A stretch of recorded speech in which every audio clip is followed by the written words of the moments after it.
A marzo, andiamo a marzo alle nuove elezioni politiche, questo Parlamento non è più legittimo, si faccia subito la legge elettorale e si vada a votare. Il governo ha le ore contate, secondo Renato Brunetta, presidente del gruppo parlamentare forzista. Oggi a Padova a rappresentare il movimento Forza Italia Veneto. Con lui i senatori Marina e Casellati, l'europarlamentare Gardini, in platea anche gli assessori regionali Sarnagiotto e Chisso. Si apre la fase costituente di Forza Italia, le prime parole della lettera che Silvio Berlusconi ha inviato nelle scorse ore. Bisogna in ogni regione costituire comitati per riorganizzare a livello locale il movimento. Di pensare al coordinatore sia importante pensare al coordinamento.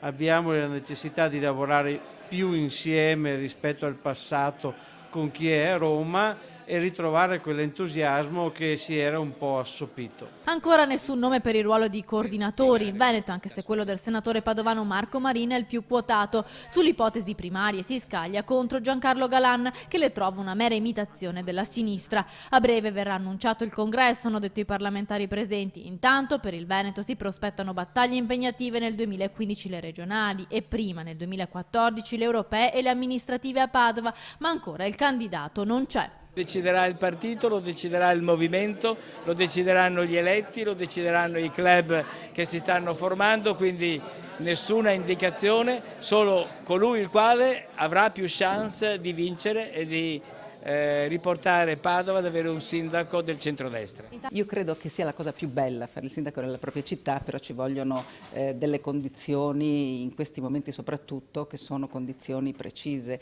Bisognerebbe avere il tempo, secondo me, di fare comunque per il sindaco delle belle primarie e avere il tempo di mettere in piedi una squadra.